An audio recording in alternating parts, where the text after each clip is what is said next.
All right, I'm back again, this time talking about Silvertip.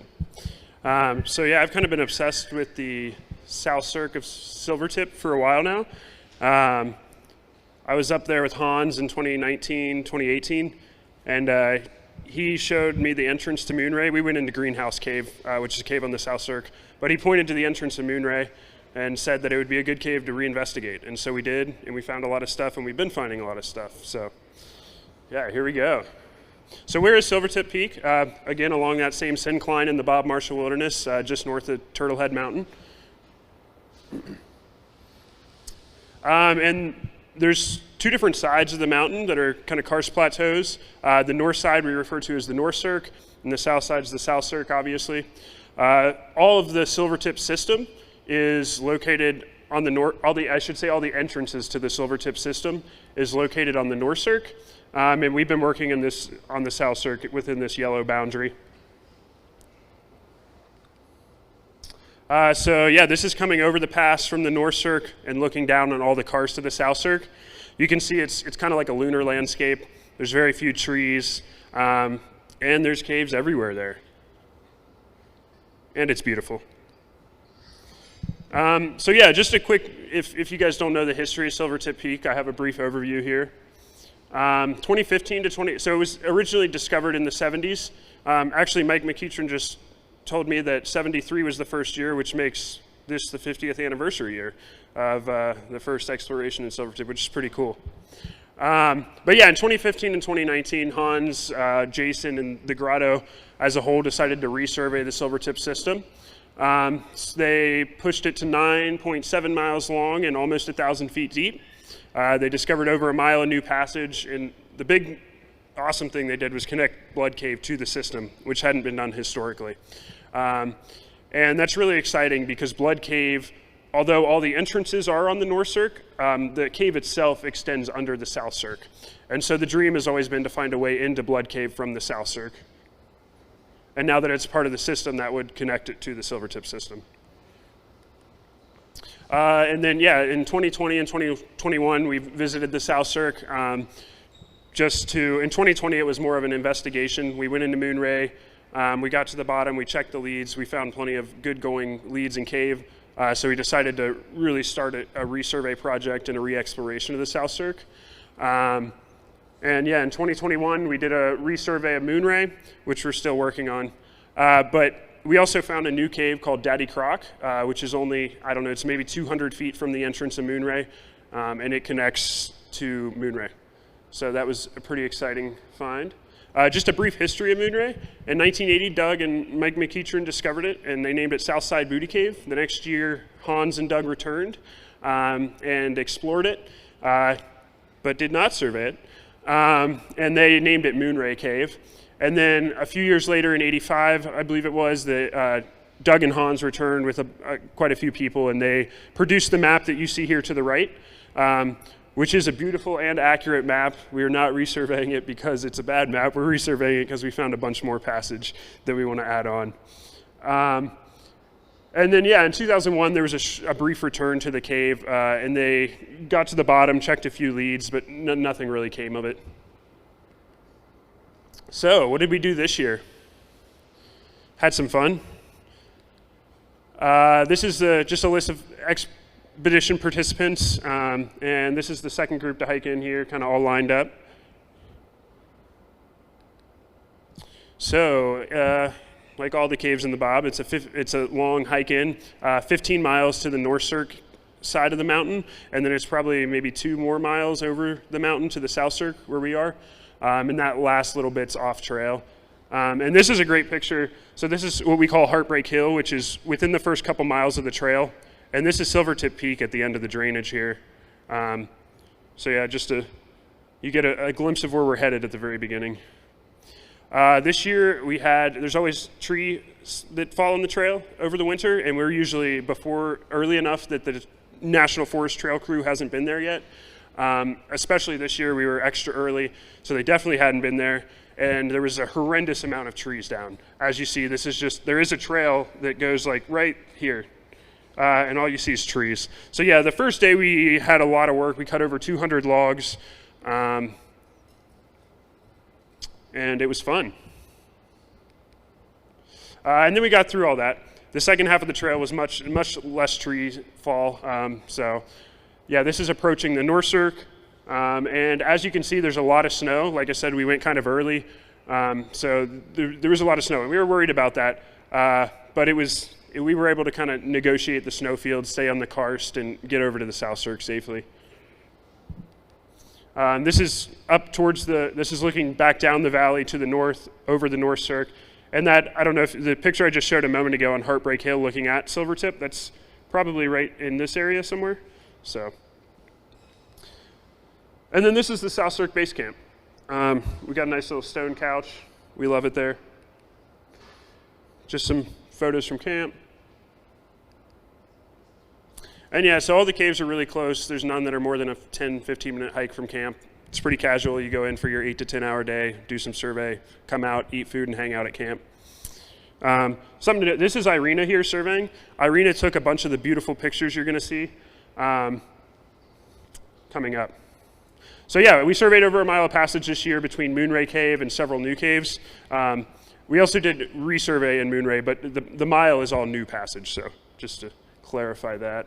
Our biggest, the most time we spent was in Icy Breath Cave. It was found last year by Sarah Arpin, and this year we went in and surveyed it, got to 3,000 feet in length and 256 feet in depth. And at the beginning of the trip, because of the high snowfall, this is halfway through the trip, so it's melted out quite a bit, but the snow was probably up here when we got here. And Kevin Mulligan and Steph Suen went in and dug a few holes until they hit the entrance. So yeah, God bless GPSs, or we would have probably not found the entrance. And this is the entrance. So these are all Irina's pictures. This is Tristan and the entrance here. It starts out pretty nasty, tight, muddy, classic South Cirque cave passage.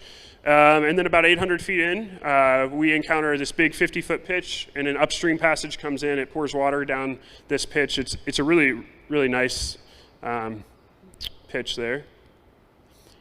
Yeah, just some more pictures from the cave. It's pretty decorated in spots. And then once we get to around the 250-foot level, near where the bottom of the cave is, there's all these massive domes. We come in through one on the other side of this wall. You see somebody coming through the hole here, and then there's another pitch down. There's a lot of leads in this area. This is one of the most beautiful spots in the cave. It's just after that last picture. You go down and you get into the stream passage, which is big walking passage, and the stream pours in from the ceiling here. We called it Luna Falls, also known as Danger Tang Falls. Some small orange stalactites. Again, on the South Cirque, we see the same coloration that Blood Cave has. Blood Cave has a lot of blood-colored formations. In the South Cirque, we see that as well, but we also see a lot more orange color, which is interesting. Again, just some more walking passage in the bottom of the cave there with some nice soda straws. Yeah, and here's a map of it. They actually printed it out. It's up on the wall over there if you want to see it in more detail. Something else we spent a lot of time on was called the Wind Cave. It's on the very southern extent of the Karst Plateau, actually in the cliffside, and that's the view out of the entrance, which is pretty spectacular. We surveyed it to 1,300 feet and 97 feet in depth. It's my brother Cody coming out of the entrance.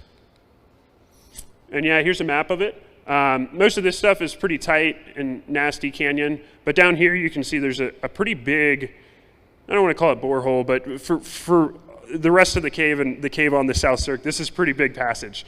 So it's interesting that we couldn't find a way on.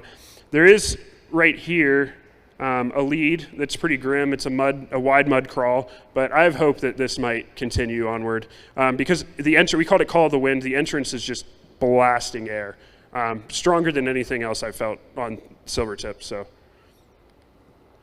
And then, yeah, the work we did in the Moonray Daddy Croc system, we continued to resurvey some of the passages. We continued to survey the new passages we were finding.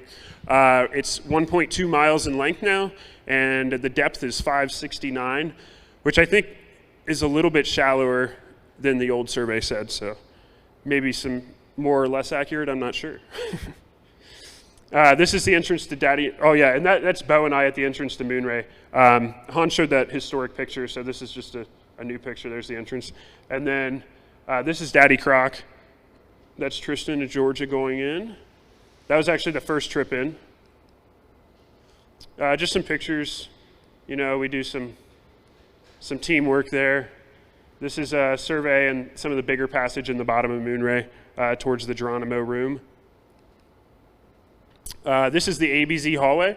This might be the only picture of the ABZ hallway, which is after you go down the entrance series in Moonray, you drop into a little crawl, you go through it, and then you pop into the ABZ hall.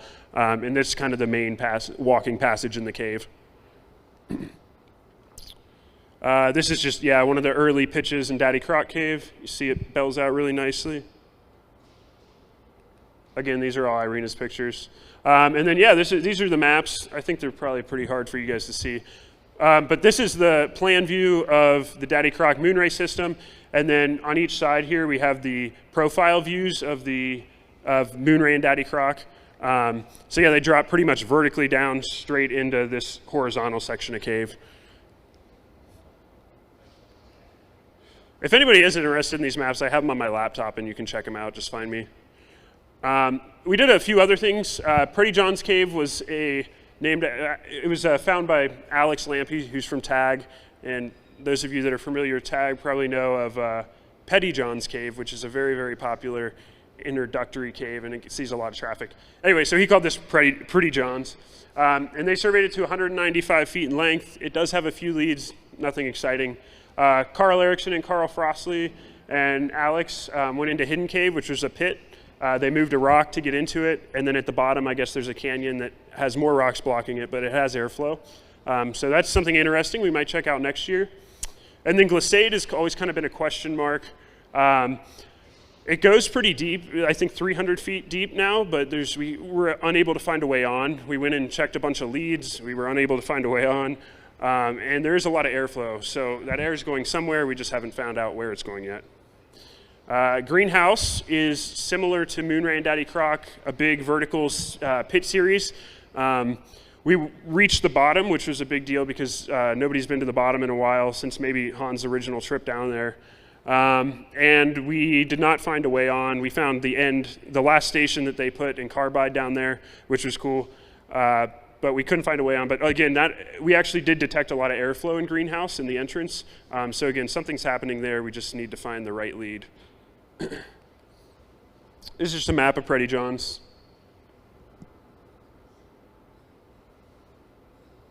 These leads look really good. I don't think they're that good.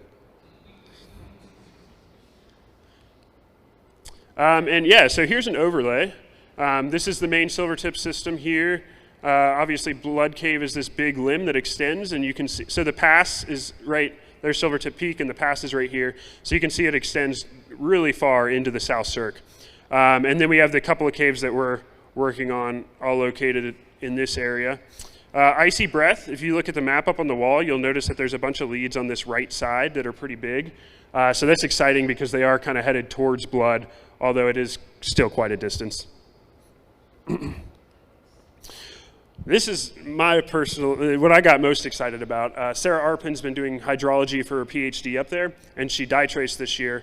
She dropped some dye on the surface, on the North Cirque near Sunray Cave, and that dye was detected in the main resurgence in the North Cirque, within the Silvertip system on the North Cirque, as well as 2 resurgences on the South Cirque. And you can see these, Moonray and Daddy Croc are right here in line with these resurgences. Icy Breast slightly offset, and then Call of the Wind is also down there. So that's really exciting. There is a hydrologic connection to both sides of the Cirque, or both sides of the mountain rather, both Cirques. And there are they put charcoal packets in these two, but there's almost, I think 5 or 6 resurgences on the South Cirque, compared to the North Cirque, which has one big main resurgence. Something else to note, that they dropped dye high on the eastern side, and it did not get detected in any of these resurgences down here. So that's kind of interesting because we kind of assumed that there was some kind of drainage divide and that maybe Blood drained some water this way. Because this is a pretty massive resurgence right here, but there was no dye detected from that dump on the North Cirque on the east side over here. So yeah, any questions? And yeah, we do have some spots open for 2023, is that what it says? Yeah.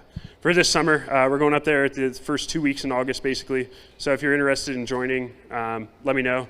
It's tight and cold and wet, but you'll find some new cave. So any questions?